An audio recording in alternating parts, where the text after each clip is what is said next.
இந்து முன்னணி பேரியக்கம் இதற்காக வீரத்துறவி ஐயா ராமகோபாலன் காலத்திலிருந்து அவர்கள் முன்னெடுத்த இந்த போராட்டத்தை இன்றும் இந்து முன்னணி தொடர்ந்து நடத்தி வருகிறது.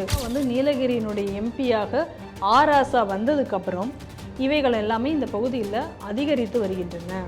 கோவில்களில் நடக்கக்கூடிய அநியாயங்கள் என்பது எவ்வளவு அதிகரித்திருக்கிறது என்பதை நம்ம கடந்த போராட்டங்கள் நம்ம இந்து முன்னணியரும் இல்லை கோவிலுக்காக போராடக்கூடிய பக்தர்களும் அவங்களுடைய போராட்டத்தினுடைய இதை வைத்து பார்த்தீர்களானாலே தெரியும். ஒரு காலை உணவு திட்டத்தினால தான் அரசு பள்ளிகளில் மாணவர் சேர்க்கை அதிகரித்திருக்கிறது அப்படின்னு ஒரு கதை சொல்லிட்டு இருக்காங்க.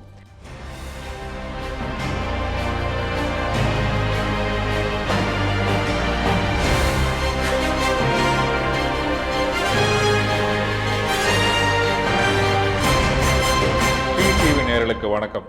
இன்று செய்திகள் சிந்தனை நிகழ்ச்சிக்கு உங்களை அன்புடன் வரவேற்கிறேன். இன்று நாம் சிந்திக்க இருக்கும் செய்திகள் எவை என்று பார்ப்போம்.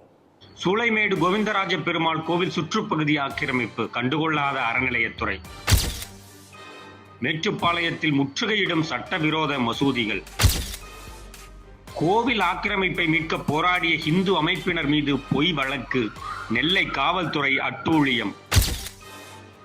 பள்ளிகளில் மாணவர் சேர்க்கையில் மோசடி, ஆசிரியர்கள் வேதனை.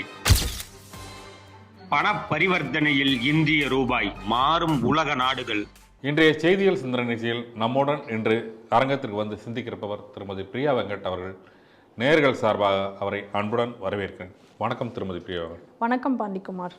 அதாவது அடிச்சு விட அமைச்சர்னு சொல்லுவாங்க, ஒரு இந்த அமைச்சர் சொல்லுவாங்க. அவருக்கு கீழே இருக்கக்கூடிய ஒரு இலாக்கா தான் அறநிலைத்துறை.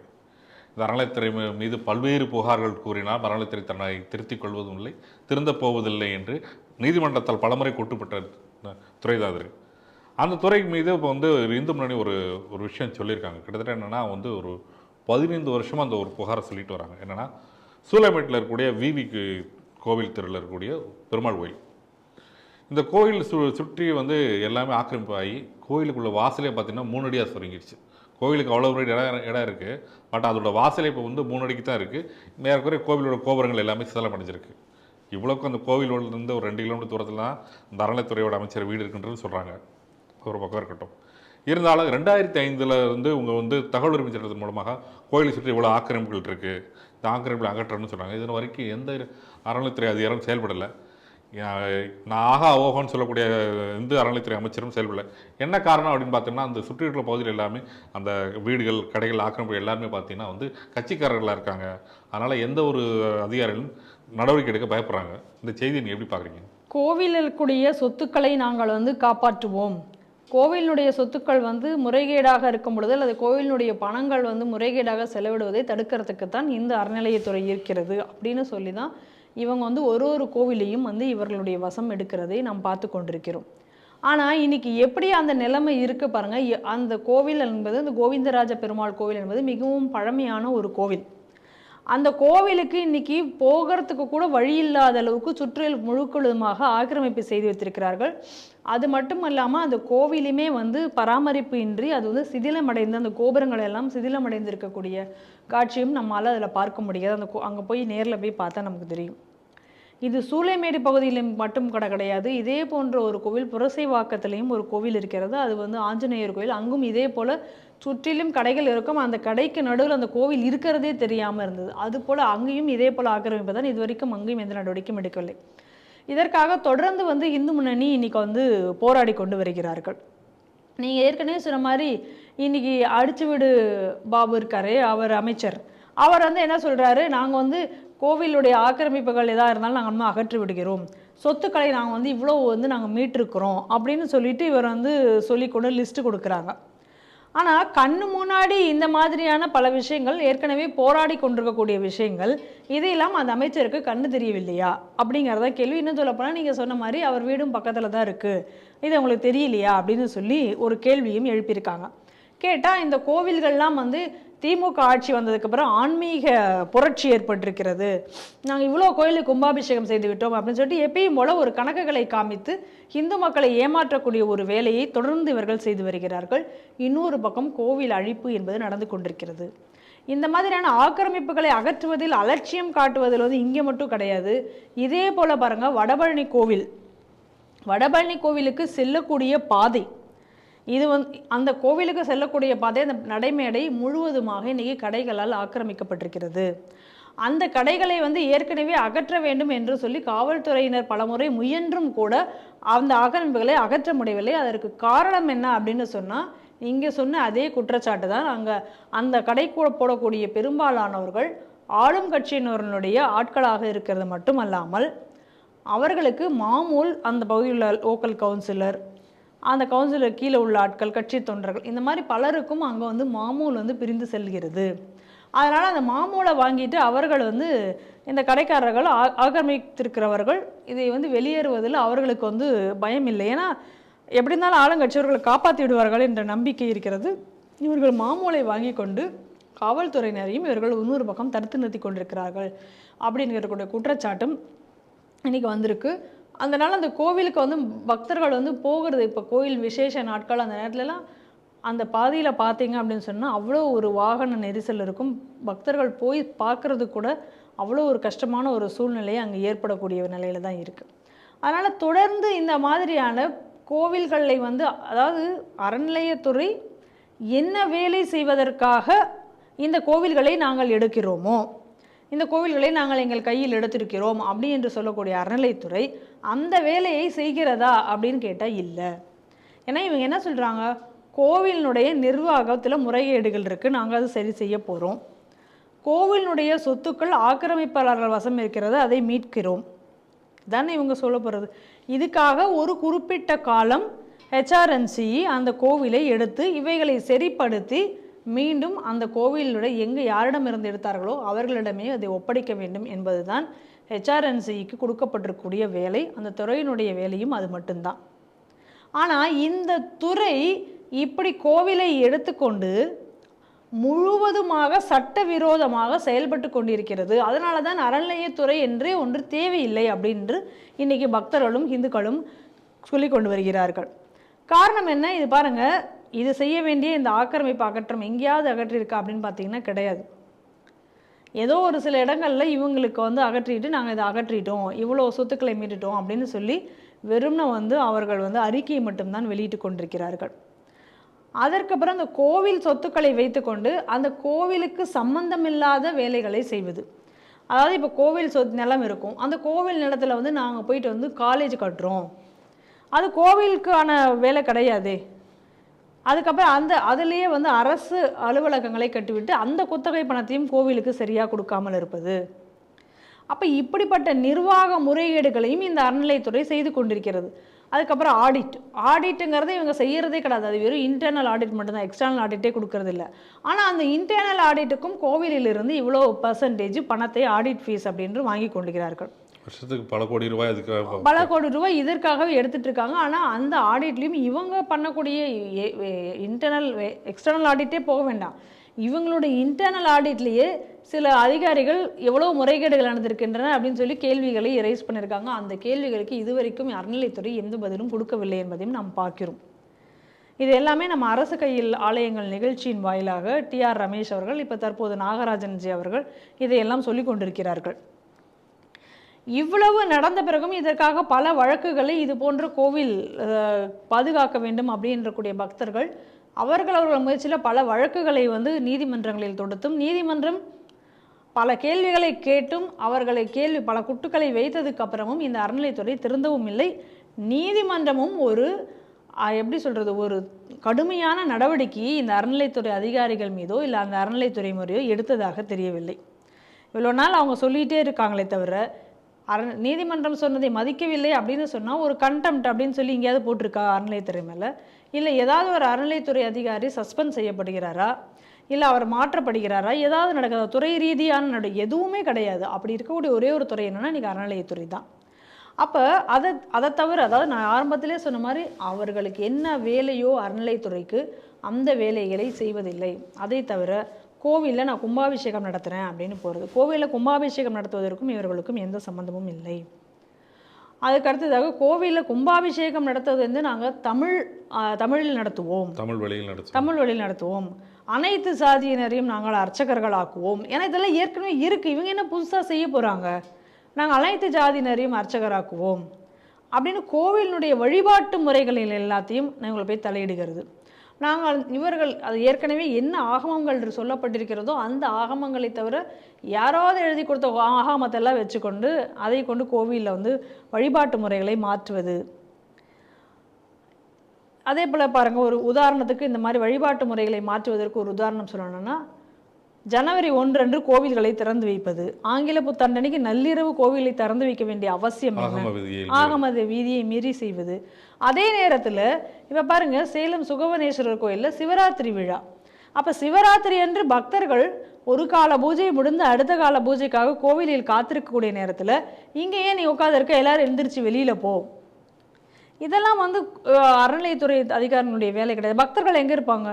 சிவராத்திரி அன்னைக்கு கோவில்களில் வந்து அங்கே உட்காந்து கோவில் நடக்கக்கூடிய பூஜைகளை பார்ப்பதற்கும் அங்கே உட்காந்து அவர்கள் வந்து அமைதியாக வழிபாடு நடத்துறதுக்கும் தானே சிவராத்திரி அன்னைக்கு தான் நம்மளுடைய இந்து முறைப்படி சிவராத்திரி அன்று மட்டும்தான் நம்ம விடிய கோவில்களை திறந்து வைத்திருக்கக்கூடிய ஒரு சூழ்நிலை நமக்கு இருக்குது. மற்ற நாட்களில் நம் கோவில்களை அந்த மாதிரி நள்ளிரவில் திறந்து வைப்பது வழக்கம் கிடையாது. ஆனால் ஜனவரி 1 அன்னைக்கு திறந்து வைக்கிறதுக்கு அனுமதி கொடுப்பாங்களாம், அதுக்கு சிறப்பு வழிபாடெல்லாம் செய்கிறதுக்கு இது பண்ணுவாங்களாம். ஆனால் சிவராத்திரி அன்னைக்கு பக்தர்கள் கோவிலுக்குள்ள இருந்தாலும் அதை வந்து அனுமதிக்க மாட்டார்களாம். எழுந்திரிச்சு போ அப்படின்னு சொல்லுவாங்களாம், வெளியில் போங்க அப்படின்னு. அப்போ இப்படி ஒரு தெப்போற்சவம் நடந்தால் அந்த தெப்போற்சவத்தை பார்க்கறதுக்கு பொதுமக்களுக்கு அனுமதி இருக்காது. அவர்கள் வந்து வெளியில் தான் இருக்கணும், அதிகாரிகள் மட்டும் போய் தெப்போற்சவம் செய்துவிட்டு வருவார்கள். இந்த மாதிரியான தேவையில்லாத இவர்களுடைய இதிலேயே இல்லாத வேலைகளை எல்லாம் இந்த அறநிலையத்துறை செய்வது. இப்படியாக இந்து கோவில்களை அழிக்கக்கூடிய ஒரு வேலையை தொடர்ந்து அறநிலையத்துறை செய்து வருகிறது. அதை தான் நாம் பார்த்துட்ருக்கோம். அது வடபழனி கோவிலாக இருந்தாலும், அங்கே நடக்கக்கூடிய அநியாய ஆக்கிரமிப்புகளாக இருந்தாலும், இல்லை சூளையில் இருக்கக்கூடிய கோவிந்தராஜ பெருமாள் கோவிலுடைய ஆக்கிரமிப்பார்களாக இருந்தாலும் இவர்கள் அகற்றப் போவதும் இல்லை. இதை அவர்கள் கண்களுக்கு தெரிய போவதும் இல்லை. ஆனால் தொடர்ந்து இந்துக்கள் இது போன்ற ஆக்கிரமிப்புகளை அகற்றுவதற்காகவும் கோவிலை காப்பதற்காகவும் இன்னைக்கு போராடி வருகிறார்கள். அதுவும் சொல்ல போனால் இந்து முன்னணி பேரியக்கம் இதற்காக வீரத்துறவி ஐயா ராமகோபாலன் காலத்திலிருந்து அவர்கள் முன்னெடுத்த இந்த போராட்டத்தை இன்றும் இந்து முன்னணி தொடர்ந்து நடத்தி வருகிறது. அதற்காக நம்ம இந்து முன்னணிக்கு நாம் பல நன்றிகளை நாம் செலுத்த வேண்டிய நிலையில் இருக்கோம். ஒரு கோவிலும் இந்த மாதிரி ஆக்கிரமித்து இருக்கும் பொழுது அதை கண்டும் காணாமல் நாம் செல்லாமல் நாம் கடவுளை வணங்க போகக்கூடிய நேரத்தில் நம்முடைய கோவிலுக்கு ஏற்படக்கூடிய ஆபத்தை புரிந்து கொண்டு இந்துக்கள் போராட்டம் நடத்தினால் மட்டுமே நம்முடைய கோவில்கள் காக்கப்படும் என்ற நிலை இன்னைக்கு தமிழகத்தில் வந்திருக்கிறது.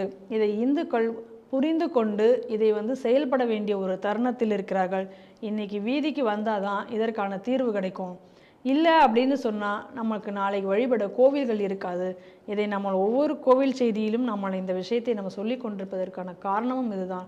ஏன்னா இந்துக்களிடமிருந்து கோவில்களை பிரிக்க வேண்டும், அதன் மூலமாக ஒரு மதமாற்ற வேலையை செய்ய வேண்டும் என்பதற்காக துடித்து கொண்டிருக்கிறார்கள் மிஷனரிஸ். அதனுடைய ஒரு அங்கமாக இன்னைக்கு இந்த இந்து அறநிலையத்துறை அதனுடைய பின்னணியிலே செயல்பட்டு கொண்டிருக்கிறது.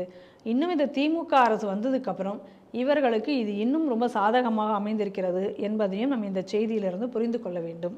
மேட்டுப்பாளையம் நகரை பற்றி இந்து முன்னணி ஒரு அதிர்ச்சிக்க ஒரு விஷயத்தை வந்து அறிக்கையை சொல்லியிருக்காங்க. என்னன்னு பார்த்தீங்கன்னா வந்து ஒரு மேட்டுப்பாளையமே ஒரு முஸ்லீம் நகராக இருப்பது போல் முஸ்லீம்கள் அதிகம் வாழக்கூடிய பகுதியை காண்பிப்பதற்காக வந்து சில வேலைகள் செய்கிறார்கள். உதாரணமாக ஒரு விஷயம் சொல்கிறாங்க, காலம்பாளையம்னு சொல்லி இருக்காங்க. அந்த இடத்துல வந்து ஒரு 10 பேர் மட்டும்தான் முஸ்லீம் குடும்பம் இருக்குது. அங்கே இருக்கக்கூடிய 1.25 ஏக்கர் நிலத்தை வந்து தங்களுடைய நிலம்னு சொல்லிட்டு அங்கே ஒரு மசூதி கட்டியிருக்காங்க. பள்ளிவாசல்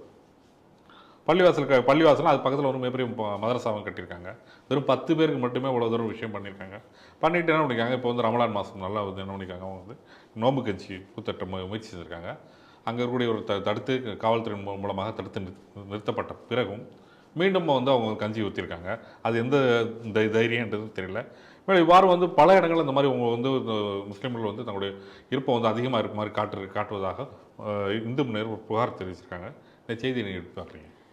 மேட்டுப்பாளையத்தை பொறுத்த வரைக்கும் இன்னைக்கு வந்து புதிதாக பல இடங்களில் சட்டவிரோத மசூதிகள் மதரசாக்கள் இன்னைக்கு அந்த பகுதியை முற்றுகையிடக்கூடிய ஒரு சூழ்நிலை உருவாகி இருக்கிறது. இன்னும் சொல்ல போனால் நம்ம செய்திகள் சிந்தனைகளிலேயே பல செய்திகளை மேட்டுப்பாளையம் தொடர்பாக நம்ம தொடர்ந்து கூறிக்கொண்டு வருகிறோம். இன்னும் சொல்ல போனால் ஸ்ரீ டிவி இதை எல்லாத்தையும் வந்து ஒரு ஆவணப்படமாக எடுத்து வெளியிடறதுக்கும் கூட ஒரு முயற்சி எடுக்க போகிறது அப்படிங்கிறதையும் நீங்கள் சொல்லணும். முதல்ல பார்த்தீங்க அப்படின்னு சொன்னால் பல இடங்களில் இப்போ பாருங்கள், ஒரு உதாரணத்துக்கு நான் சொல்கிறேன், காட்டூர் ராமத்தான் லே அவுட் அப்படிங்கிற பகுதியில் ஒரு சட்டவிரோத மசூதி கட்டுறாங்க. அதைக்கு எதிராக இந்து முன்னணி வழக்கு தொடுக்கிறார்கள் நீதிமன்றத்தில். அப்போ அந்த நீதிமன்றத்தில் தொடுக்கக்கூடிய வழக்குக்கு எதிராக, அதாவது இவர்கள் தொடுக்கக்கூடிய வழக்கு முஸ்லீம்களுக்கு ஆதரவாக அந்த வழக்கு வர வேண்டும் அப்படிங்கிறதுக்காக நகராட்சி மன்றத்திலே ஒரு தீர்மானம் போடுறாங்க. எந்த அளவுக்கு இந்துக்களுக்கு எதிராக அப்படின்னு பாருங்க. இன்னொன்று, அந்த பகுதியில் உள்ளக்கூடிய கடைப்பகுதிகள் உள்ள அங்கே இருக்கக்கூடிய நடைபாதை கடைகள், அந்த நடைபாதை கடைகள் முழுவதுமே இன்னைக்கு துலுக்கன் தான் இன்னைக்கு ஆக்கிரமித்து வைத்திருக்கிறார்கள். அதை அந்த நடைபாதை ஆக்கிரமிப்புகளை அகற்றுவதற்கு போலீஸ்காரர்களால் இன்னைக்கு முடியல. அவர்கள் அதற்கு தயங்குகிறார்கள். இன்னும் சொல்ல போனால், ஏற்கனவே அங்கே இருக்கக்கூடிய அந்த காய்கறி கடைகள் மார்க்கெட் எல்லாமே இன்னைக்கு துலுக்கன் கையில் போயாச்சு. இந்துக்களிடமிருந்து அது இன்னைக்கு பிரிக்கப்பட்டிருக்கிறது அப்படிங்கிறதையும் நம்ம பார்க்குறோம். அதுக்கப்புறம் சமீபத்தில் கூட நம்ம ஒரு செய்தி பண்ணோம். அங்கே இருக்கக்கூடிய தேக்கம்பட்டி அப்படிங்கிற கிராமத்தினுடைய தாசம்பாளையம் அப்படிங்கிற இடத்துல இதே போல் அனுமதி இல்லாமல் சட்டவிரோதமாக ஒரு மதரசாவை கட்டினார்கள்.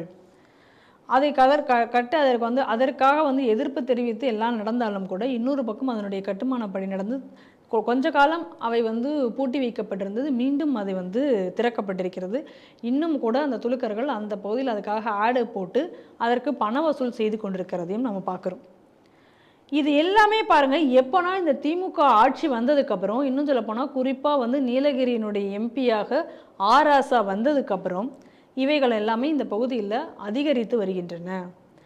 ஏன் மேட்டுப்பாளையத்தை இவர்கள் குறிவைத்து இவர்கள் செய்கிறார்கள்னா, ஒரு ஸ்ட்ராட்டஜிக்காக அந்த மேட்டுப்பாளையம் டவுனை அவர்கள் பார்க்கிறார்கள். மேட்டுப்பாளையம்ங்கிறது நீலகிரிக்கு ஒரு என்ட்ரி, நீலகிரி மாவட்டத்துக்கு ஒரு என்ட்ரி பாயிண்டாக இருக்கிறதுமே மேட்டுப்பாளையம் தான். அப்போ இந்த இடத்தை அவர்கள் ஆக்கிரமித்து இதை முழுவதுமாக தங்கள் கைக்குள் கொண்டு வந்தால், எல்லா பக்கமும் இங்கேருந்து கோயம்புத்தூரினுடைய என்ட்ரி பாயிண்ட்டு, இங்கே இந்த பக்கத்துலேருந்து மலையிலேருந்து இறங்கினா சத்தியமங்கலம் காடுகளுக்குள் போய் சேர்ந்துடலாம் ஒரு பக்கத்தில். இன்னொரு பக்கம் கோயம்புத்தூரில் அந்த பகுதியில் உள்ள காட்டுப்பகுதிகளில் போய் இவர்கள் ஒளிந்து கொள்ள முடியும். இந்த மாதிரி தப்பி ஓடுவதற்கு எளிதாக அந்த இடங்களை எல்லாத்தையும் செட் பண்ணுகிறார்கள் என்பதை நம்மால் நல்லா பார்க்க முடியும். 2 மாநில எல்லைகள் சந்திக்க இடம், அதே போல் 2 மாநில எல்லைகள் சந்திக்கக்கூடிய இடம் ஏற்கனவே இந்த மாதிரியான இந்த ட்ரை ஜங்ஷன் அப்படின்னு சொல்லி அந்த இடத்துல மாவோயிஸ்ட்டு, அதே போல் துலுக்கர்கள், இவங்க 2 பேரும் இணைந்து பல வேலைகளை செய்கிறார்கள் அப்படிங்கிறத பார்த்தோம். அது மட்டும் இல்லாமல் இந்த நீலகிரி மாவட்டம் ஐஎஸ்ஐஎஸ்னுடைய அந்த கொரசான் பகுதியில் ஒரு பகுதியாக ஒரு இடமாக அவர்கள் அறிவித்திருந்ததையும் பார்க்கிறோம். அது இந்த ட்ரை ஜங்ஷனுக்குள்ளே வரக்கூடிய ஒரு இடமாக நம்ம அதை பார்க்கிறோம். ஏற்கனவே இதை குறித்து நம்ம பல செய்திகளை பேசியிருக்கோம். மாவோயிஸ்டுடைய நடமாட்டங்கள் கூட அந்த பகுதிகளில் இருக்கிறது என்பது செய்திகள்லாம் கூட வந்தது. இந்த சூழ்நிலையில் இதனுடைய டெவலப்மெண்ட் எல்லாமே பாருங்கள். இன்றைக்கி வெளியிலிருந்து பல முஸ்லீம்கள் இன்றைக்கி மேட்டுப்பாளையம் பகுதியில் குடியேற்றப்பட்டிருக்கிறார்கள். இன்னும் சொல்லப்போனால் அங்கே இருக்கக்கூடிய அந்த வேடர் காலனி, இப்போ சமீபத்தில் அந்த செய்தி கூட நம்ம பார்த்தோம். வேடர் காலனியில் இலவச பட்டா வழங்கக்கூடிய ஒரு நிகழ்ச்சி நடந்தது. அப்போ அந்த இலவச பட்டா நிகழ்ச்சி யார் நடத்தினதுன்னு திமுக சார்பில் உதயநிதி கலந்து கொண்டு அந்த இலவச பட்டாக்களை வழங்கினார். அப்போ அந்த இலவச பட்டா வழங்கும் நிகழ்ச்சியில் உள்ளூரில் இருக்கக்கூடிய அந்த எஸ்சி எஸ்டி மக்களுக்கான அவர்களுக்கு இந்துக்களுக்கான உரிமையை பறித்துவிட்டு மேட்டுப்பாளையம் நகரத்தில் இருந்தக்கூடிய பல துலுக்கர்களுக்கு அந்த 60க்கும் மேற்பட்டவர்களுக்கு அங்கே அந்த பட்டா வழங்கப்பட்டது. இதை எதிர்த்த இந்து முன்னணியினர் மீது அன்னைக்கு வழக்கு தொடுக்கப்பட்டது.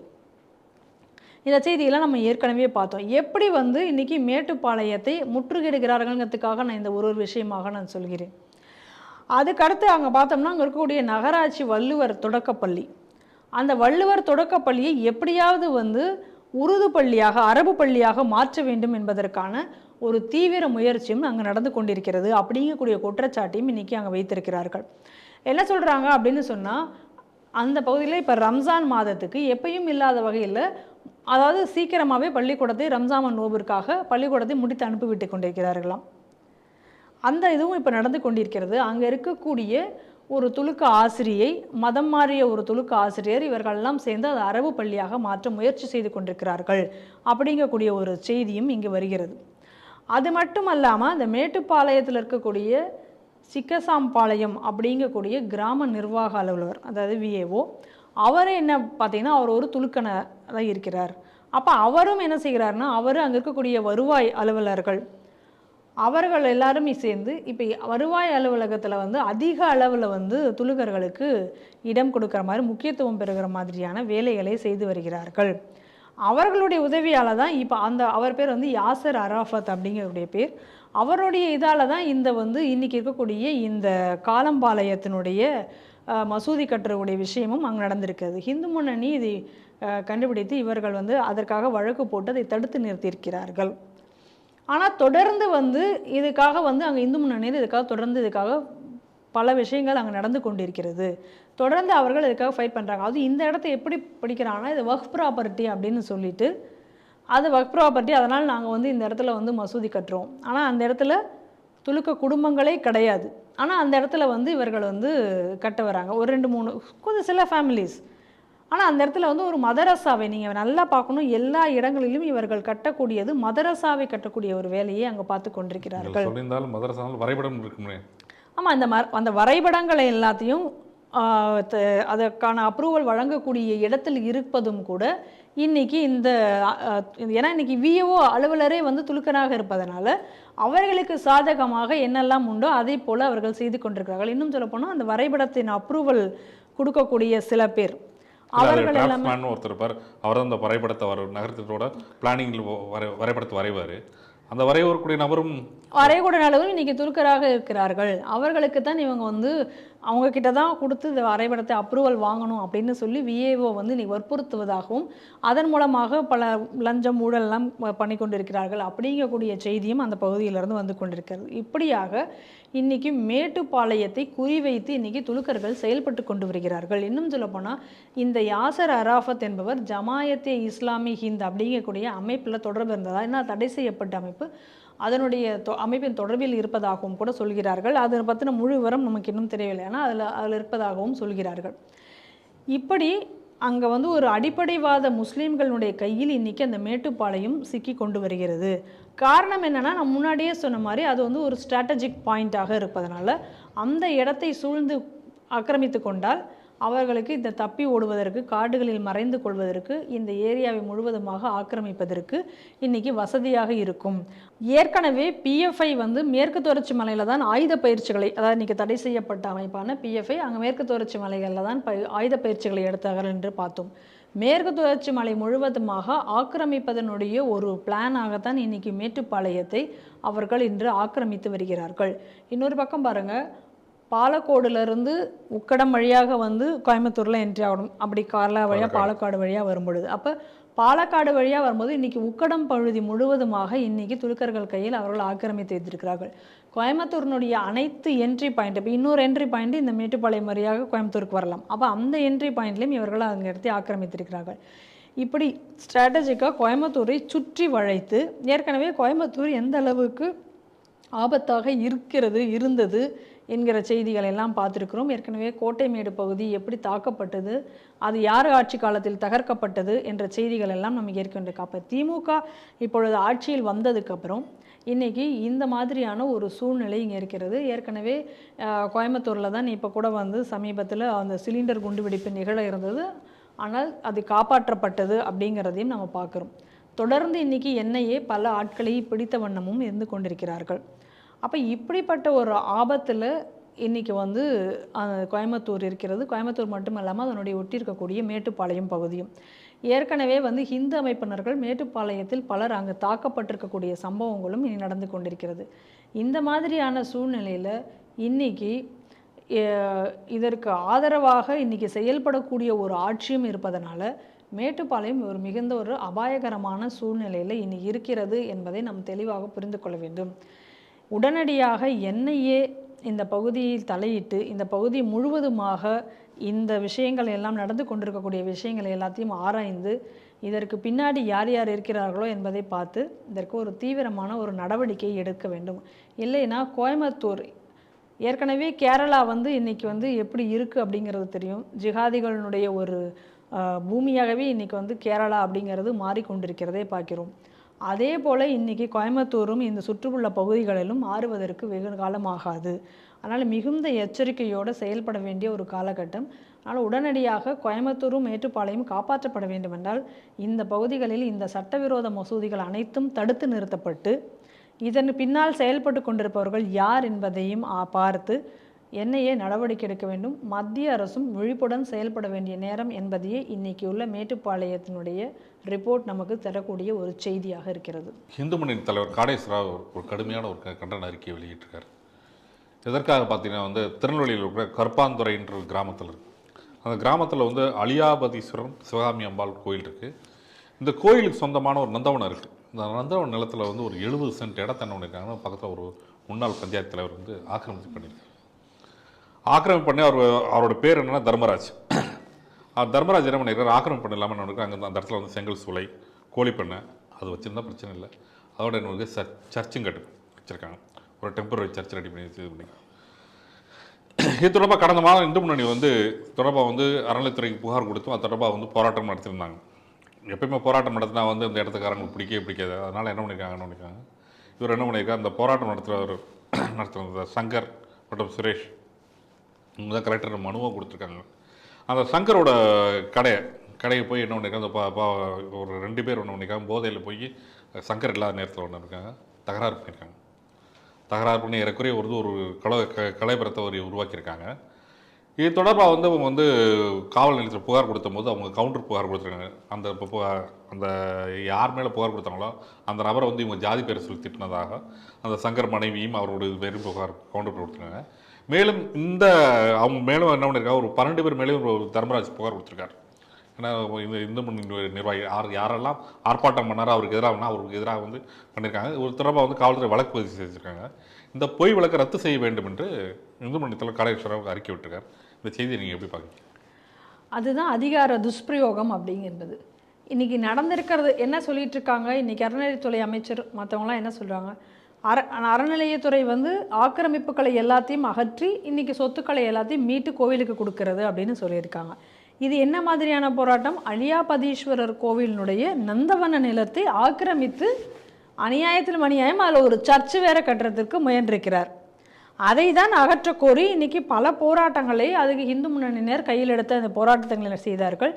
அந்த போராட்டத்தை நடத்தியதில் பல பேருக்கு சில தாக்குதல்களுக்கு உள்ளாகி அவர்களுக்கு பல பிரச்சனைகளும் வந்திருக்கு, பல வழக்குகளையும் இன்றைக்கி அவர்கள் சந்தித்திருக்கிறார்கள்னு பார்க்குறோம். அப்போ இது ஒரு சர்வாதிகார அரசு இல்லாமல் வேறு என்ன? இப்போ பாருங்களேன், சமீபத்தில் பழனியில் பஞ்சாமிரதம் கெட்டுப்போன பஞ்சாமிரதத்தை டெஸ்ட்ராய் பண்ணிட்டு இருக்காங்க அப்படின்னு எல்லாம் சொல்லி செய்தி வந்தோடனே இது பொய்யான செய்தி, யாராவது இந்த செய்தியை வெளியிட்டால் அவர்கள் மேலே நாங்கள் வழக்கு பாயும் அப்படின்னு எல்லாம் பேசினாங்க. ஆனால் கடைசியாக 3000 கிலோ பஞ்சாமிரத்தை கொட்டுறதுக்காக எடுத்துகிட்டு போன வண்டியை பக்தர்கள் பிடிச்சிட்டாங்க. அப்போ இப்போ என்ன சொல்ல போகிறாங்க? இதுக்காக நான் கேள்வியும் கேட்டு அன்றைக்கி பேசினாங்க. ஆனால் அதை பற்றி இது வரைக்கும் யாரும் வாய் திறக்கவில்லை. அதை விட்டுட்டு இதை எல்லாத்தையும் மறைக்கிறதுக்காக இப்போ என்ன சொல்லிட்டு இருக்கார் சேகர் பாபு, நாங்கள் பழனியில் மாநாடு நடத்த போகிறோம். முருகன் என்ன மாநாடு, அதுக்கு ஏதோ ஒரு பேர் வேறு கொடுத்துருந்தாங்க, உலக முருக வழிபாடு மாநாடு, அது மாதிரி ஏதோ ஒரு தமிழ் மாநாடு இப்படின்னு சொல்லிட்டு அதுக்கு மாநாடு நடத்த போகிறோம். உடனே அறுபடை வீடுகளுக்கு சீனியர் சிட்டிசன்களை நாங்கள் கொண்டு போய் காமிக்கிறதுக்கு கன்செஷன் தர போகிறோம். இந்த மாதிரி எதையாவது ஒன்றை அதற்கு ஒரு கவுண்டராக கொடுத்து இந்த இந்துக்களை ஏமாற்றக்கூடிய ஒரு வேலையை இவர்கள் தொடர்ந்து செய்து கொண்டு வருகிறார்கள். ஆனால் கோவில்களில் நடக்கக்கூடிய அநியாயங்கள் என்பது எவ்வளவு அதிகரித்திருக்கிறது என்பதை நம்ம கடந்த போராட்டங்கள் நம்ம இந்து முன்னணியரும் இல்லை கோவிலுக்காக போராடக்கூடிய பக்தர்களும் அவங்களுடைய போராட்டத்தினுடைய இதை வைத்து பார்த்தீர்களானாலே தெரியும். ஒரு பெரிய கோவில்களிலும் இவர்கள் செய்யக்கூடிய அழிச்சாட்டியம் என்ன என்று.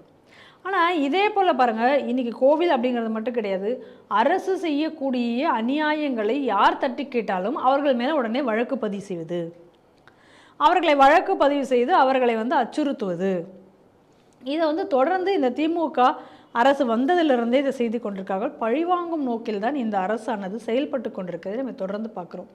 அது தீபாவளி பரிசில் ஏற்பட்ட ஊழல்னு சொன்ன போது நடந்த அவர் மேலே போட்ட அந்த ஒரு வயதானவர் மேலே போட்ட வழக்காக இருக்கலாம், இல்லை தொடர்ந்து நீங்கள் பாருங்கள் ஃபேஸ்புக்கில் யாராவது ஒரு ஆள் இந்த அரசை பற்றி ஒரு விஷயத்தை போட்டு ஒரு ஃபார்வர்டு பண்ணால் கூட அவர் மேலே அவர் எங்கேயோ இருந்தாலும் சரி அந்த ஐடியை வச்சு அவர் எங்கே இருக்கார் என்ன ஏது எல்லாம் கண்டுபிடிச்சி அவங்கள கொண்டுருவாங்க. ஆனால் பீகார் வரைக்கும் போய் பீகாருக்கு கூட கொண்டு போய் படித்து கூப்பிட்டு வருவாங்க. ஆனால் அதே நேரத்தில் இங்கே போதைப் பொருள் எல்லா இடத்துலையும் வித்துட்ருக்கானே அவனை பிடிச்சிங்களாடான்னு யாரும் பிடிச்சிருக்க மாட்டாங்க. கேட்டால் நான் சர்வாதிகாரியாக மாறுவேன்வார் ஒருத்தர். அந்த சர்வாதிகாரியாக மாறுறேன்னு சொல்லக்கூடிய முதல்வர் எங்கே சர்வாதிகாரியாக மாறுகிறாருன்னா இவங்க செய்யக்கூடிய தப்புகளை சுட்டி காட்டுற இடத்துல சர்வாதிகாரியாக மாறுகிறார். அவர் ஒவ்வொரு மாநாட்டிலையும் அதான் சொல்றாரு, ஒவ்வொரு காவல்துறை மாநாட்டிலையும் சொல்றாரு, நீங்கள் வந்து சமூக வலைத்தளத்தை மிகவும் கண்காணிப்போடு இருக்கணும். ஆமாம், சமூக வலைத்தளத்தில் கண்காணிப்பாக அவங்களுக்கு கொடுத்துருக்கூடிய வேலையே போலீஸ்காரங்களுக்கு என்னென்னா, இன்றைக்கி போதைப் பொருள் விற்பவனை போய் நீ தேடி பிடிக்கணுன்ற அவசியம் கிடையாது. இங்கே எவனாவது ஒருத்தர் வெட்டுறான்னா அவனு இந்த ரவுடியை பிடிக்கணுங்கிற அவசியம் கிடையாது. நாட்டில் நடக்கக்கூடிய குற்றங்களை தடுக்கிறதுக்கான வேலை கிடையாது. என்னடா வேலை அப்படின்னா, சமூக வலைதளங்களில் அரசுக்கு எதிராக யாராவது கருத்து போடுறாங்களா, உடனே அவங்கள பாரு, அவங்கள பிடிச்சி உடனே வந்து ஜெயிலில் போடு. அப்படின்னா அது என்ன? இதுதான் வந்து ஒரு ஹிட்லர்னுடைய பாசிச ஆட்சின்றது. இதுதான் பாசிச ஆட்சி. பாசிச ஆட்சிக்கு உண்மையான உதாரணம் இதுதான். ஏன்னா முன்னாடியெல்லாம் வந்து நம்ம நாட்டில் வந்து பிரிட்டிஷார் ஆட்சி பண்ணும் பொழுது பிரிட்டிஷாருக்கு எதிராக யார் செயல்பட்டாலும் அவங்கள என்ன பண்ணும், உடனே அந்த பிரிட்டிஷ் அரசு உடனே பழிவாங்கக்கூடிய நோக்கில் அவங்கள வந்து ஜெயிலில் போட்டு அவங்களுக்கு கடும் தண்டனைகளை கொடுக்கும். அதே வேலையை தான் இன்றைக்கி வந்து இந்த திமுக அரசும் செய்து கொண்டிருக்குது. அப்போ இன்றைக்கி வந்து ஒரு காலனி ஆதிக்க மனோநிலையில் பிரிட்டிஷ் ஆட்சி போல் ஒரு ஆட்சியை நடத்தி கொண்டிருக்கிறது இன்றைக்கி இந்த தமிழக அரசு. அதனுடைய வெளிப்பாடு தான் இது. அரசை எதிர்த்து யார் வந்து இன்றைக்கி வந்து போராட்டம் நடத்தினாலும் அவர்கள் வந்து உடனே கைது செய்யப்படுவார்கள். நீங்கள் ஜனநாயக ரீதியாக எந்த ஒரு போராட்டமும் இன்றைக்கி தமிழகத்தில் நடத்தக்கூடாது. நீங்கள் எதை வந்து கேட்டீங்க அப்படின்னு சொன்னாலும் உடனே உங்களுக்கு பதில் வந்து வேறு மாதிரி இருக்கும். அப்படிங்கிறது இந்த ஆட்சி வந்ததிலிருந்து இன்றைக்கி செய்து கொண்டு வருகிறார்கள். இதை நம்ம பல செய்திகளிலும் கூட இன்றைக்கி பார்த்து கொண்டிருக்கிறோம். இன்றைக்கி தமிழகத்தில் சட்டம் ஒழுங்கு கிடையாது. இந்து அறநிலையத்துறையினுடைய செயல்பாடுகள்லாம் எப்படி இருக்குது அப்படின்னு சொல்லி நம்ம பார்க்குறோம். ஆனால் அதே சமயத்தில் எந்த அளவுக்கு வந்து இந்துக்களுக்கு எதிராக இவர்கள் செயல்படுகிறார்களோ, மற்ற சிறுபான்மையினருக்கான அரசு தான் எங்கள் அரசு அப்படின்னு சொல்லிட்டு ஏற்கனவே அறிவிக்கக்கூடிய ஒரு அரசு. அதனால் இந்த அரசிடத்தில் நம்ம என்ன எதிர்பார்க்கணும்? அதனால் இப்போ இன்றைக்கி கிறிஸ்தவர்களுக்கு ஆதரவாகத்தான் இந்த அரசு செயல்படும். ஏன்னா வந்து சொல்லிட்டாங்களே, நாங்கள் வந்து சிறுபான்மையினருக்கு ஆதரவான அரசு, எங்கள் அரசு தவிர வேறு யாருமே இந்த மக்களுக்கு எதுவுமே செய்திட முடியாது அப்படின்னு சொன்னாங்க. முதல்ல அப்படி சொல்கிறதே வந்து ஒரு சட்டவிரோதம். ஏன்னா ஒரு இதனுடைய சார்பாக ஒரு அரசு எப்படி செயல்பட முடியும்? அப்போ இவங்க பதவி பிரமாணம் செஞ்சதுலேயே வந்து அதற்கு எதிராக இவர்கள் செயல்பட்டு கொண்டிருக்கிறார்கள். அப்படி தான் இதுக்கு அர்த்தம் இவங்க சொல்கிறது. ஆனால் தொடர்ந்து இன்றைக்கி அந்த வேலையை தான் இன்றைக்கி வந்து இந்த திமுக அரசு செய்து வருகிறது. அதனால் இன்றைக்கி வந்து அந்த இடத்த ஆக்கிரமித்தது யாருன்னு பாருங்கள், ஒரு கிறிஸ்தவம் ஆக்கிரமிச்சிருந்தான். அதனால் இன்றைக்கி அவங்களுக்கு ஆதரவாக அவன் இன்றைக்கி கேஸ் கொடுத்தான்னா அந்த கேஸுக்கு இன்றைக்கி வந்து இவர்கள் மேலே வழக்கு தொடுக்கிறது காவல்துறை. ஆனால் தப்பு செஞ்சது யார்? இடத்தை ஆக்கிரமிப்பது அப்படிங்கிறது, எந்த இடத்த ஆக்கிரமித்தாலும் குற்றம். அதுவும் சொல்லப்போனால் கோவிலினுடைய நந்தவனத்தையே நீங்கள் ஆக்கிரமிச்சிருக்கா அப்படின்னு சொல்லும் பொழுது அந்த ஆக்கிரமிப்புகளை அகற்றுவதற்காகத்தான் நாங்கள் இன்றைக்கி இருக்கிறோம் அப்படின்னு சொல்லக்கூடிய ஒரு அறநிலையத்துறை. அதை நான் முன்னாடியே சொன்னேன். அறநிலையத்துறை தான் என்ன வேலை செய்யணுமோ அந்த வேலையை அது செய்வதில்லை. அதை தவிர சட்டவிரோத வேலைகளை மட்டுமே அது செய்து கொண்டிருக்கிறது அப்படின்னு நான் சொன்னேன். அப்போ இங்கேயும் பாருங்கள், அது செய்ய வேண்டிய வேலையில் அது செய்யலை. ஆனால் அந்த வேலையை இந்துக்கள் கையில் எடுத்து கோவிலினுடைய நிலத்தை மீட்க போன பொழுது அவர்களுக்கு எதிராக வழக்கு மட்டும் போடுவதற்கு காவல்துறை வரும்பொழுது இன்றைக்கி அறநிலையத்துறை வாய்மூடி மௌனமாக இருக்கிறது அப்படிங்கிறத நம்ம இங்கே பார்க்குறோம். அப்போ யாருக்கு ஆதரவாக இருக்குது? அந்த கிறிஸ்தவனுக்கு ஆதரவான. இன்றைக்கி கிறிஸ்தவனோ துருக்கனோ யார் மேலேயாவது ஒரு கம்ப்ளைண்ட் கொடுத்தாச்சுன்னா உடனடியாக விரைந்து காவல்துறை நடவடிக்கை எடுத்துரும். ஆனால் அதே இந்துக்கள் போய் என்ன கொடுத்தாலும் அவர்களுக்கு நீதி கிடைக்காது. அப்படிங்கிறது தான் இந்த செய்தியிலிருந்து நம்ம பார்க்கக்கூடிய விஷயமாக இருக்கிறது. ஆனால் இந்த அலியாபதீஸ்வரர் கோயிலுக்காக தொடர்ந்து போராடிய அந்த இந்துக்களுக்கு நம்மளுடைய நன்றிகளை தெரிவிக்க வேண்டும். அதே போல் இந்த போராட்டத்தை இந்து முன்னணி கையில் எடுத்து வெகு காலமாக இந்த போராட்டம் சட்ட ரீதியாகவும் ஜனநாயக ரீதியாகவும் பல போராட்டங்களை நடத்தி வந்து கொண்டிருக்கிறார்கள். அவர்களுக்கும் நம்மளுடைய நன்றிகளை தெரிவிக்கிறோம். இந்த நேரத்தில் தமிழகத்தில் வந்து பள்ளிக்கல்வித்துறை வந்து ஒரு அறிவிக்கை சமீபத்தில் விட்டாங்க. என்னென்னா, இந்த பள்ளி கல்வி ஆண்டு இந்த ஆண்டு முடிகிறதுக்குள்ளே வந்து மாணவர் சேர்க்கையை துரிதப்படுத்தணும் அப்படின்னு சொல்லிட்டு முன்னாடியே இந்த மார்ச் 1ஆம் தேதியிலேருந்து 12ஆம் தேதி வரைக்கும் வந்து மாணவர்களை சேர்க்கிறதா ஒரு இலக்கு வச்சுருந்தாங்க. கிட்டத்தட்ட 1 லட்சம் மாணவர்கள் சேர்ந்ததாக சொல்கிறாங்க. எப்படி எவ்வளோ பார்த்தீங்கன்னா கிட்டத்தட்ட ஒரு 38,000 அரசு பள்ளிகள் இருக்குது, 8,000 அரசு உதவி பெறும் பள்ளிகள், கிட்டத்தட்ட ஒரு 46,000 பள்ளிகள். இந்த 46,000 பள்ளியில் வந்து 1 லட்சம் பேர் சேர்த்ததாக வந்து ஒரு கணக்கு சொல்லியிருக்காங்க. ஆனால் இந்த கணக்கு உண்மை இல்லைன்னு அங்கே இருக்கக்கூடிய ஆசிரியர்களே வந்து சில சொல்கிறாங்க. அவர் அதிகாரப்பூர்வம் இல்லாமல் ஒரு வந்து செவிமட்டு சொல்லி தான் சொல்கிறாங்க, இது பொய் தாங்க, நாங்களே வீடு வீடாக தான் போய் பார்த்தபோது மாணவர்கள் சேர்க்கை வந்து ரொம்ப கடினமாக இருக்குது. அதனால் என்ன பண்ணுறோம், பக்கத்தில் இருக்க தனியார் பள்ளியில் இருக்க எல்கேஜி யூகேஜி மாணவர்களை பார்த்து என்ன லிஸ்ட் எடுத்து அதையெல்லாம் கணக்கில் கொண்டு வந்து சேர்த்துக்கிறோம் அப்படின்னு சொல்கிறாங்க. இது வந்து நகர்ப்புறங்களில் நடக்கக்கூடிய விஷயம். சில இது வந்து நகர்ப்புறத்தை ஒட்டி கிராமப்புறங்களை பொறுத்த வரைக்கும் வேறு வழி இல்லாமல் மாணவர்கள் வந்து அரசு பள்ளியை நோக்கி நாடுகிறார்கள். நாடும்போது அங்கும் பெற்றோர்களுக்கு சில குறைகள் இருப்பதால் சில தயக்கங்கள் இருப்பதாகவும் ஆசிரியர்கள் சொல்கிறாங்க. அது காரணம் என்ன சொல்கிறாங்கன்னா, பள்ளியோட இன்ஃப்ராஸ்ட்ரக்சர்ஸ் அவரோட அடிப்படையான விஷயமா இருக்கக்கூடிய ஒரு பள்ளியோட கழிப்பறை, விளையாட்டு மைதானம், அதோடைய கட்டமைப்பு, கட்டடத்தோட கட்டமைப்பு, இந்த அமைப்பு எதுவுமே அரசு பள்ளியில் சிறப்பாக இல்லாதனால வந்து குழந்தைங்களை வந்து சேர்க்கறதுக்கே கொஞ்சம் தயக்கம் காட்டுறாங்க. இதெல்லாம் சரி பண்ணால் மாணவர்கள் சேர்க்கை வந்து நல்லாயிருக்கும் அப்படின்னு சொல்கிறாங்க. இந்த செய்தி நீங்கள் எப்படி பார்க்குறீங்க? அதாவது எல்லா விஷயத்திலையும் கணக்கு காட்ட வேண்டியது, கணக்கு காமிப்பதற்காக ஏதாவது ஒரு வேலை செய்யணும். அதுக்கப்புறம் அதில் வந்து ஒரு ஸ்டிக்கர் ஒட்டிடணும். அப்புறம் நாங்கள் தான் கல்வியிலேயே மாநிலம் முதல் மாநிலம் அப்படின்னு, இந்தியாவிலேயே முதல் மாநிலம் நாங்கள் தான் அப்படின்னு சொல்லிக்கணும். இதை தவிர கல்வித்துறையில் இவங்க வேறு என்ன செஞ்சுருக்காங்க நம்ம ஆரம்பத்துலேருந்தே நம்ம பார்க்கலாம். இப்போ வந்து என்ன சொல்லிட்டு இருக்காங்கன்னா, இதுக்கு ஹெட்லைன்ஸ்லாம் என்ன எப்படி போட்டுட்ருக்காங்கன்னா, அந்த காலை உணவு திட்டத்தினால தான் வந்து அரசு பள்ளிகளில் வந்து மாணவர் சேர்க்கை அதிகரித்திருக்கிறது அப்படின்னு ஒரு கதையை சொல்லிட்டு இருக்காங்க. ஆனால் இந்த காலை உணவு திட்டம் அப்படிங்கிறது எங்கேருந்து வந்தது? இவங்க வந்து எதிர்த்த புதிய தேசிய கல்விக் கொள்கையில் சொல்லப்பட்ட ஒரு விஷயம் காலை உணவு திட்டம். அந்த காலை உணவு திட்டத்தில் என்னென்ன மாதிரியான இதெல்லாம் இருக்கணும், சத்தான உணவுகள் இருக்கணும் அப்படின்னு வரைக்கும் அந்த புதிய தேசிய கல்விக் கொள்கையில் குறிப்பிடப்பட்டிருந்தது. அதில் பட்டியலிட்டப்பட்டிருந்தது பார்த்தோம். அதற்காக வந்து மத்திய அரசு வந்து ஒரு குறிப்பிட்ட நிதியை வந்து மாநிலங்களுக்கு ஒதுக்கும் என்பதையும் அவர்கள் சொல்லியிருந்ததையும் நம்ம பார்க்குறோம். அப்போ மத்திய அரசிடமிருந்து ஒரு குறிப்பிட்ட தொகையை இவர்கள் வாங்கி கொண்டு இதை தான் இவங்க தான் முதல்ல இன்ட்ரடியூஸ் பண்ண மாதிரி இந்த திட்டத்தை இவங்க காலை உணவு திட்டம் அப்படின்னு சொல்லி இவங்க எல்லா இடத்துலையும் இதை சொல்லி கொண்டு இருக்கிறார்கள். அதாவது இப்போ மோடி அவர்கள் கூட சொல்லும் பொழுது மத்திய அரசனுடைய திட்டத்தை எல்லாத்தையும் இவர்கள் வந்து ஸ்டிக்கர் ஓட்டுறாங்க அப்படின்னு சொன்னதுக்கு இவர் பொங்கி எழுந்து இன்றைக்கி ஸ்டாலின் அதுக்கு ரிப்ளைலாம் கொடுத்துருக்காரு, நம்ம பார்க்குறோம். ஆனால் உண்மை என்ன? இதுதானே உண்மை. இன்றைக்கி எங்கே வேணால் நீங்கள் எடுத்து பார்க்கலாமே இதை. அப்போ இந்த காலை உணவு திட்டத்தினால தான் எல்லாமே நீங்கள் நடந்துருச்சு அப்படின்னு சொன்னால் அந்த புகழ் யாருக்கு போய் சேரணும்? அது எப்படி இவங்களுக்கு கிரெடிட் ஆகும்? அதுவும் மத்திய அரசுக்கு தான் போய் சேரும். சரி, அப்படி நீங்கள் இந்த காலை உணவு திட்டத்தை நீங்கள் செயல்படுத்தினதுனால தான் இன்றைக்கி இவ்வளோ வந்தது அப்படின்னு சொன்னால் அந்த இருக்கக்கூடிய ஆசிரியர்களே சொல்கிறாங்க, நகர்ப்புறத்தில் இருக்கக்கூடிய மாணவர்கள் எல்லாம் நாங்கள் இப்படி தான் கணக்கெடுத்தோம் அப்படின்னு சொல்கிறாங்க. இது எப்படின்னா, போன தடவை வந்து பார்த்திங்கன்னா இந்த எக்ஸாம் எழுதுறதுக்கு 10ஆம் வகுப்பு எக்ஸாம், கடந்த வருடம் 10ஆம் வகுப்பு எக்ஸாம், 12ஆம் வகுப்பு எக்ஸாம்லலாம் தமிழ் மொழி எக்ஸாமுக்கே வந்து இத்தனை பேர் ஆப்சண்ட்டு, லாங்குவேஜுக்கெல்லாம் இவ்வளோ பேர் ஆப்சண்ட்டு அப்படிங்கிற செய்திலாம் வந்தோடனே அப்போ அன்பில் பொய்யாமொழி ஒரு விஷயம் சொன்னார். ஒரு நாள் வந்திருந்தா கூட போதும், அந்த பையனை வந்து எக்ஸாமுக்கு வந்து எழுத வைங்க, அட்டெண்டன்ஸ் இருக்கலாம் தேவையில்லை அப்படின்னார்.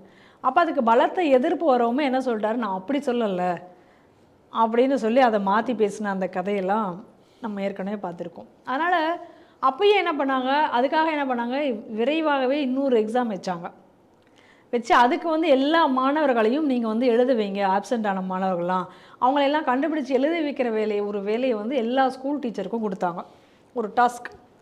அப்போ அதே போல் இப்போ என்னடா டாஸ்க்கு கொடுத்துருக்காங்க அப்படின்னு சொன்னால், பசங்களை வந்து ஸ்கூலில் கொண்டு வந்து சேர்க்கறதுக்கு ஆசிரியர்களுக்கு தான் வேலை. ஆனால் அதே நேரத்தில் அந்த ஆசிரியர்களுடைய கவலை என்ன அப்படின்னா, பள்ளிக்கூடத்தில் போதுமான அளவு ஆசிரியர் கிடையாது. அதை தவிர பள்ளிக்கூடத்தில் வந்து இன்ஃப்ராஸ்ட்ரக்சரே கிடையாது, மாணவர்கள் கழிவறை உபயோகப்படுத்துறது கூட சரியான க்ளீன்லினஸ்ஸாக ஒன்று கிடையாது அப்படின்னு. ஆனால் இந்த மாதிரியான நாங்கள் கல்விக்காக இந்த ஆண்டு பட்ஜெட்டில் வந்து இவ்வளோ கோடி ரூபாய் நாங்கள் ஒதுக்கியிருக்கோம், இதை எல்லாத்தையும் நாங்கள் சரிப்படுத்துகிறோம். பல செய்திகள்லாம் வந்தது, நம்ம பார்த்துருப்போம். மரத்தடியில் ஸ்கூல் கிளாஸ் நடத்திட்டு இருந்தாங்க, அப்போ வந்து இடிஞ்சு விழுந்து மாணவர்களுக்கு அடிபட்டது, அதெல்லாம் நம்ம நிறைய எத்தனை செய்திகள் நம்ம பார்த்தோம். ஆனால் அப்போது ஒரு செய்தி விட்டாங்க, இந்த மாதிரி ஸ்கூலில் வந்து ஏதாவது குறைகள் இருந்தது அப்படின்னு சொன்னால் அதை உடனடியாக ப்ரெஸ்ஸுக்கு சொல்லிடக்கூடாது.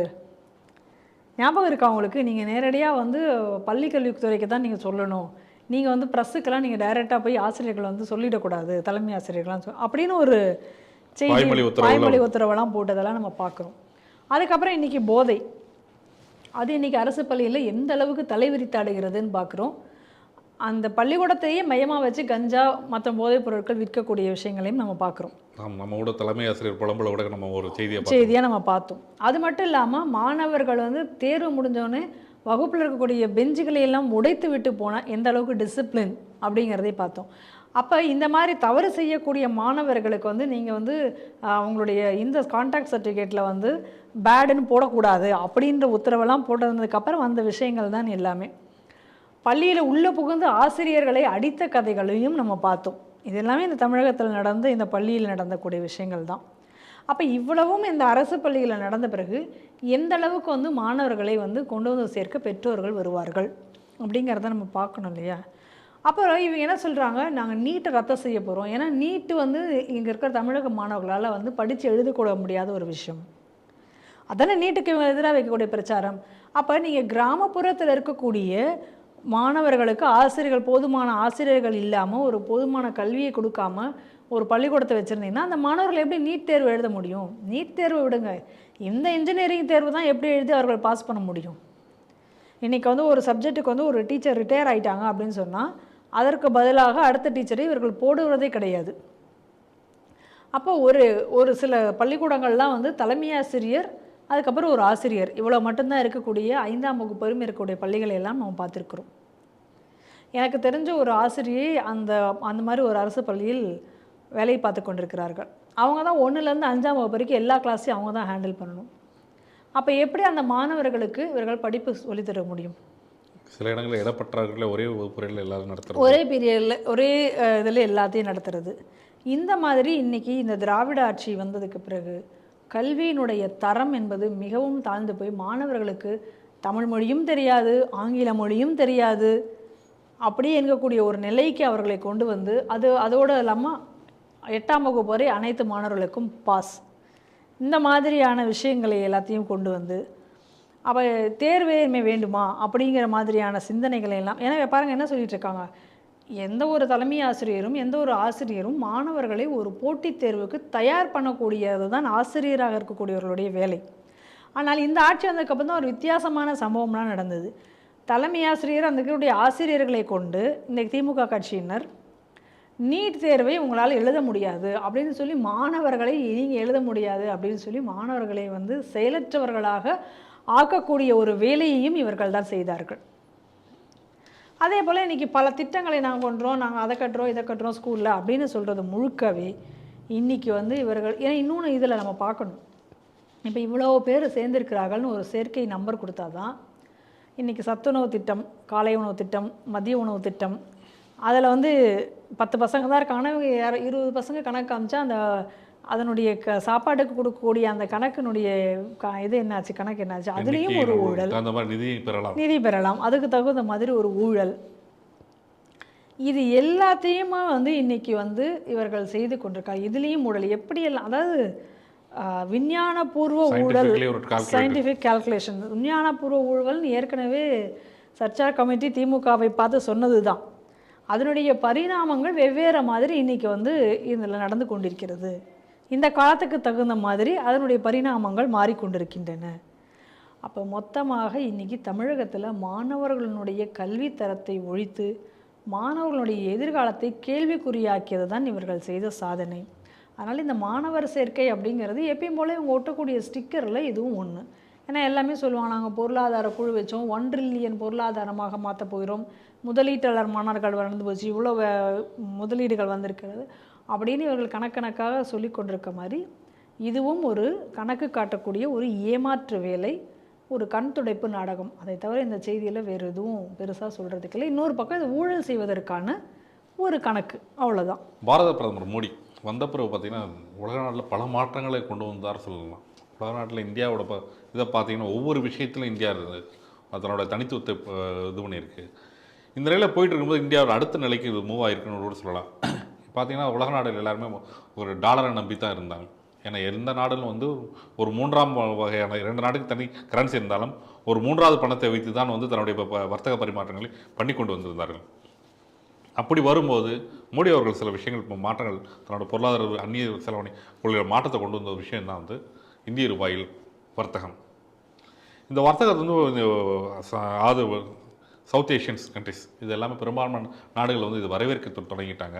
உலக நாடுகளும் இது ஏற்க தொடங்கியிருக்கு அப்படின்னு சொல்லி மத்திய வர்த்தக அமைச்சர் பியூஷ் கோயல் வந்து ஒரு பேட்டியில் சொல்லியிருக்காரு. என்ன காரணம் அப்படின்னா, வெளிநாடுக்கு வர்த்தகங்கள் நடக்கப்படும் போது அது வந்து அந்த நாணயங்களே பரிமாறப்படும் போது அந்த நாணயத்தோட ஸ்திரத்தன்மை அதிகமாகிடுது. உதாரணத்துக்கு இந்தியா ரூபாயின் மதிப்பு ஸ்திரத்தன்மை நல்லா ஸ்ட்ராங்காக இருக்கிறதுனால எல்லா நாடுகளும் இந்தியா ரூபாயில் பண்ணுறதுக்கு தயாராக இருக்காங்க அப்படின்னு சொல்கிறாங்க. மேலும் இந்த நாடுகள் வந்து எதுக்காக வந்து ஒரு டாலரை நான் பை பண்ணி வச்சுக்கிட்டு நான் வந்து அதுக்காக தனியாக செலவு பண்ணணும், அது ஏற்ற இருக்கிறதுக்காக நான் வந்து ஏன் இது பண்ணணும், அதுக்கு அந்த நாட்டின் கரன்சியில் நம்ம இது பண்ணிட்டோம்னா நமக்கு செலவாணி குறையுதுன்னு சொல்லிட்டு அந்த ஒரு காரணத்துக்காகவும் இந்திய ரூபாயில் வந்து ட்ரேட் பண்ணுறதுக்கு ரொம்ப இதாக இருக்கும். இதனால் வந்து இந்தியாவோட வர்த்தகம் ரூபாயின் மதிப்பு உலக நாட்டில் இன்னும் மதிப்பு உயரலாம் அப்படின்னு சொல்லியிருக்காரு. இந்த செய்தி நீங்கள் எப்படி பார்க்குறீங்க? இது ரொம்ப ஒரு சந்தோஷமான ஒரு செய்தி அப்படின்னு நம்ம சொல்லலாம். இந்த மாதிரியான ஒரு நிலையை நம்ம எட்டியிருப்பதற்கு காரணம் என்ன அப்படின்னு சொன்னால், ஏன் இன்றைக்கி வந்து உலக நாடுகள் வந்து இன்றைக்கி ரஷ்யா வந்து இந்திய ரூபாயிலேயே தன்னுடைய வர்த்தகத்தை பெரும்பாலும் செய்யணும் அப்படின்னு அவங்க விரும்புகிறதும், இன்றைக்கி வந்து இதே விஷயத்தை ஸ்ரீலங்கா, இன்றைக்கி பங்களாதேஷ் போன்ற நாடுகளும் இந்திய ரூபாயில் வர்த்தகம் செய்ய முன் வந்திருக்கிறது. அது மட்டும் இல்லாமல் ஏற்கனவே ஐக்கிய அரபு அமீரகங்கள்லாம் இன்றைக்கி வந்து இந்திய ரூபாயில் தான் நம்மளுடைய வர்த்தகத்தை செய்து கொண்டிருக்கிறார்கள். இப்போ யுஏயும் அதற்காக நாங்கள் வரோம் அப்படின்னு இன்றைக்கி எல்லா நாடுகளும் இன்றைக்கி சொல்கிறார்கள் அப்படின்னு சொன்னால், அதற்கு காரணம் என்ன அப்படின்னு சொன்னால், அந்த அளவுக்கு வந்து இன்றைக்கி நம்ம நாட்டினுடைய ஒரு வர்த்தகம் அதிகரித்திருக்கிறது. அது மட்டும் இல்லாமல் நம்மளுடைய ரூபாயினுடைய மதிப்பு என்பது ஒரு ஸ்திரத்தன்மையாக இருக்கிறது. இன்றைக்கி டாலர் கூட பல நேரங்களில் ஒரு வீழ்ச்சி ஏற்றம் அப்படின்னு மாறி மாறி இருக்கக்கூடிய நிலையில், இன்றைக்கி இருக்கக்கூடிய இந்த சூழ்நிலையில் இந்தியாவினுடைய ஒரு பொருளாதாரம் அப்படிங்கிறது ஒரு ஸ்டடியாக இருக்கிறது. 2047 வந்து இந்தியாவும் வந்து ஒரு அமெரிக்கா தன்னிறைவு பெற்ற ஒரு நாடாக மாறிவிடும். அன்னைக்கு வந்து பொருளாதாரத்திலையும் கூட முன்னணி வகுக்கும் நாடுகளில் ஒரு நாடாக இந்தியா இருக்கும். ஏன்னா இன்றைக்கே வந்து ஒரு டாப் 10 கண்ட்ரீஸ்குள்ளே இந்தியா வந்து கொண்டிருக்கிறது. வளர்ந்து வரும் நாடு பட்டியலில் டாப் 10 கண்ட்ரீஸ்குள்ளே இன்றைக்கி இந்தியா வந்து கொண்டிருக்கிறது அப்படிங்கிறதையும் பார்க்குறோம். இன்னும் சொல்லப்போனால் சைனாவையும் கூட நம்ம வந்து மீறி வரக்கூடிய ஒரு நிலை வரலாம் அப்படின்னு எல்லாருமே கணித்து கொண்டிருக்கிறார்கள். அந்த ஒரு நிலை வந்த ஒரு காரணத்தினால மட்டும்தான் இன்றைக்கி வந்து இந்திய ரூபாயிலேயே வர்த்தகம் செய்வதை வந்து இந்த மற்ற நாடுகளும் இன்றைக்கி விரும்புகின்றன. அதை நம்ம பார்க்கணும்ல. ஏன்னா ஒரு சாதாரணமாக ஒரு விஷயத்தை நம்ம வந்து போயிட முடியாது இல்லையா? அப்போ இன்றைக்கி இந்திய ரூபாய்களிலேயே வர்த்தகம் செய்ய இவ்வளோ நாடுகள் முன் வரும் பொழுது, அப்போ இந்த இந்திய ரூபாயை அந்த நாடுகள் அக்செப்ட் பண்ணிக்கிறது, ஏற்றுக்கொள்கிறது அப்படிங்கிறது ஒரு. அப்போ என்ன ஆகும் அப்படின்னா, இங்கே நம்ம நாட்டில் இருக்கக்கூடிய வங்கிகள் அந்த நாட்டினுடைய பணத்தை மாற்றி அவர்களுக்கு கொடுக்கும் பொழுது அங்கே அந்த வங்கிகள் உருவாகும். பல புதிய புதிய விஷயங்கள் நம்முடைய பணத்தினுடைய மதிப்பு உயரும். எப்படி இன்றைக்கி டாலரினுடைய மதிப்பை வைத்து தான் எல்லாமே செய்கிறோமோ, அந்த மாதிரில உலகத்தினுடைய ஒரு டாலரோ, இன்றைக்கி லண்டனோட பவுண்ட், இதெல்லாம் வந்து ஒரு முக்கியமான மதிப்பாக பார்க்கக்கூடியது. அவங்களுடைய கரன்சியினுடைய வேல்யூ அவங்களுக்கு தான் ஜாஸ்தின்னு பார்க்கக்கூடியது. அதற்கு இணையாக நம்மளுடைய நாட்டினுடைய ரூபாயினுடைய மதிப்பும் உயரும் இதன் மூலமாக. அதற்கு மட்டும் இல்லாமல் இந்த அந்நிய செலாவணியை வந்து நம்ம வந்து கையில் வைத்து கொண்டிருக்கணும். அந்த அந்நிய செலாவணியினுடைய அதற்காக நம்ம செய்யக்கூடிய செலவினங்கள், அதற்காக செய்யக்கூடிய பல விஷயங்கள், இது எல்லாத்துலேயும் வந்து ஒரு பெரிய மாறுதல் வரும். அது நமக்கு மிகப்பெரிய ஒரு லாபகரமாகவும் இருக்கும். அது மட்டும் இல்லாமல் உலக நாடுகளினுடைய சந்தையில் வந்து நம்ம நாடினுடைய மதிப்பு என்பது எங்கேயோ இருக்கும்.